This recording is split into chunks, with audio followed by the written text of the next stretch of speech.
नमस्कार मंडळी, सर्वांचं परत एकदा स्वागत आहे आपल्या यूट्यूब चॅनलमध्ये.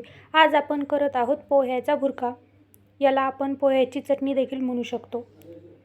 तर ते कसं करायचं आपण पाहूयात. इथे मी एक कढई घेतली आहे. कढईमध्ये आपण तेल टाकलं आहे. तेल छान तापलं की त्यामध्ये आपण मोहरी टाकणार आहोत. तोपर्यंत जे नवीन आहेत त्यांनी प्लीज आपल्या चॅनलला सबस्क्राईब करून घ्या आणि व्हिडिओला लाईक करा.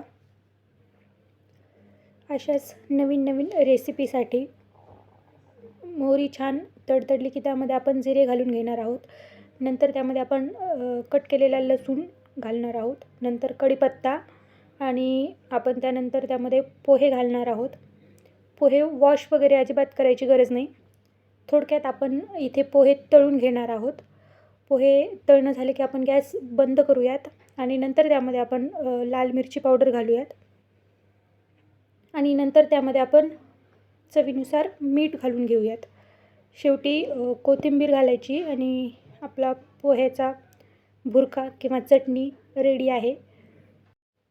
ट्रॅव्हलिंगमध्ये नेण्यासाठी किंवा टिफिनमध्ये नेण्यासाठी हा चांगला पर्याय आहे आणि हा अतिशय टेस्टी देखील होतो. पोळीसोबत, भाकरीसोबत किंवा पराठ्यासोबत तुम्ही तो खाऊ शकता. हा इन्स्टंटली तयार होतो.